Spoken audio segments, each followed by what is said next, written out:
अस्सलाम वालेकुम। सर्दी की आमद है और माएँ अपने बच्चों की सेहत को लेकर ख़ासी परेशान नज़र आती हैं। उनकी कोशिश होती है कि बच्चों को ठंड ना लगे और अगर वो सर्दी में मुब्तला हो जाते हैं तो एंटीबायोटिक से किसी तरह से बचा जा सके। ये सब कैसे मुमकिन होगा? Senior homeopathic consultant doctor Nasir Ahmad Chaudhary साहब हमारे साथ मौजूद हैं, इनसे पूछते हैं। बहुत शुक्रिया जी। ये बड़ा ही बर्निंग इशू है और इस पे बात करना बहुत ज़रूरी है। आजकल एक्चुअली ड्राई कोल्ड वेदर है, यानी बारिश नहीं हो रही और खुश्क सर्द हवा बहुत है। पर हवा खुश्क सर्द हो या वेट सर्द हो, दोनों सूरतों में बच्चों को ठंड से बचाना, यानी उनका एक्सपोजर टू कोल्ड बहुत ज़रूरी है, उससे बचाना एक्सपोजर से। सो इसके लिए जो प्रायोरिटी ये है कि बच्चों को वार्म ड्रेसेस पहनाए जाएं और एक एक्स्ट्रा लेयर की ज़रूरत होती है बच्चों को बनिस्बत बड़ों के ठंड से बचने के लिए। तो इसमें यह है कि उनका 3 चीज़ें तो मस्ट हैं। हेड कवर होना चाहिए, चेस्ट कवर होनी चाहिए, सॉक्स होनी चाहिए, वार्म सॉक्स और ग्लव्स। स्कूल गोइंग बच्चों को ख़ास तौर पे जो जिनका एक्सपोजर ज़्यादा होता है बाहर, जो या जो घर से बाहर ज़्यादा निकलते हैं, आउटडोर एक्टिविटीज़ जिनकी ज़्यादा है, उनके लिए वार्म ड्रेसेस का सही अरेंजमेंट होना चाहिए। यानी सारी एक्सेसरीज़ जो कि वार्म ड्रेसेस से की हैं वो सारी मुहैया होनी चाहिए उनको। डाइट के अलावा ठंडी और खट्टी चीज़ से परहेज़ करवाना चाहिए। लाजमी स्कूल के बाहर जो रेडियो वाले बैठ के गोलगप्पे और वो चाट वाट बेचते हैं, उसमें बहुत ज़्यादा खटास होती है, उससे बच्चों की गला ख़राब स्टार्ट यहीं से होता है। लिम्फ नोड्स उनके मुतासर होते हैं, गला ख़राब होता है, ज़ुकाम होता है, बुखार हो जाता है। सो उनको वार्म ड्रेसेस से कवर करें, ज़्यादा एक्सपोजर नहीं होना चाहिए, अननेसेसरी आउटडोर आजकल नहीं होना चाहिए। और ये कहते हैं prevention is better than cure. उनको एहतियात करें ताकि उनको ठंड लगे ही ना, ताकि वो फिर दवाई की नौबत ना आए। तो इसमें मैं यहाँ पे बताना चाहता हूँ कि अगर ड्राई कोल्ड विंड से बच्चा मुतासर हो तो एक्नोइट इज़ द फर्स्ट रेमेडी। ये आप 30 ताकत में मेरा ख्याल 2-3 खुराकें उसको दें, ठंड से बचाएं और उसे पूरी तरह कवर करें, तो इंशाल्लाह ताला आपको नेक्स्ट किसी और चीज़ की ज़रूरत नहीं पड़ेगी।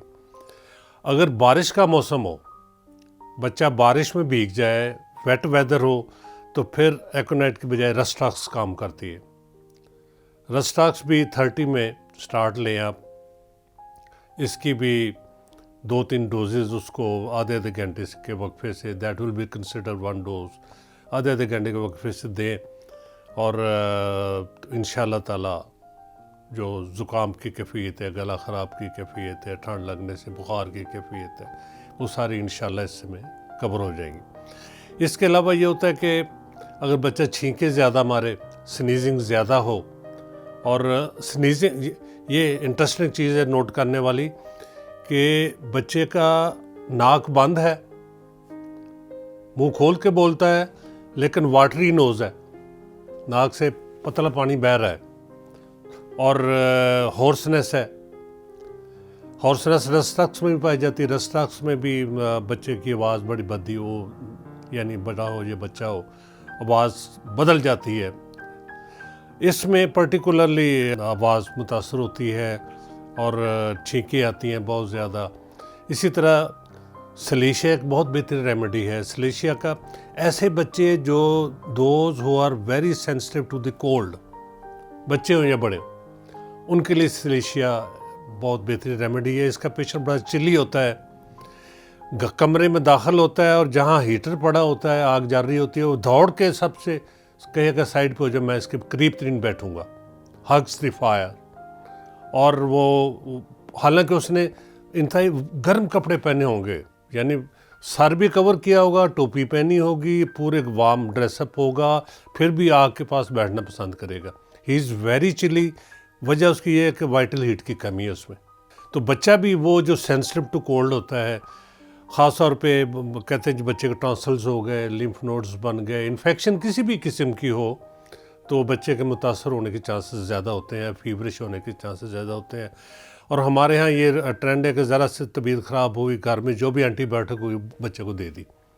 हालांकि ये कहीं भी तरक्की याफ्ता मुल्क में या ज़्यादा जहाँ पे एजुकेशन का लेवल है या जहाँ पे अवेयरनेस ज़्यादा है, एंटीबायोटिक बहुत लास्ट स्टेज पे आती हैं। स्टार्ट में आप एहतियात करें, बच्चे को ऐसा एटमॉस्फेयर दें कि उसको ठंड से ना लगे और ठंड से बचाएं, वार्म अप करें, उसे डाइट में गर्म चीज़ें आप इस्तेमाल करें, गर्म नट्स वगैरह इस्तेमाल कराएं, आप उसे ठंडी चीज़ों से बचाएं, आइसक्रीम से बचाएं, उसे बाहर निकल के तुरस्त चीज़ें, पर्टिकुलरली केचप वगैरह या ऐसी तुरस्त चीज़ें जो कि बच्चे खाते हैं साथ, उससे इरिटेशन होती है, गला होता है, इन्फेक्शन होती है, बुखार होता है और वो बच्चा जो है ना बीमार पड़ जाता है। तो इसमें एहतियाती तदाबीर बहुत ज़रूरी है। बहुत शुक्रिया। ये आपने बातें डॉक्टर साहब की सुनी। एक तो एहतियात ज़रूरी है, दूसरा आपने जब कोई दवाई इस्तेमाल करनी है होम्योपैथी की, क्योंकि ये सिम्टम्स पे डिपेंड करता है, तो अगर आप सिम्टम्स के बारे में श्योर नहीं हैं तो ये लाजमी आपने अपने करीबी होम्योपैथिक के कंसल्टेंट जो हैं उनसे रब्ता करके बच्चों को दवाई देनी है। बहुत शुक्रिया।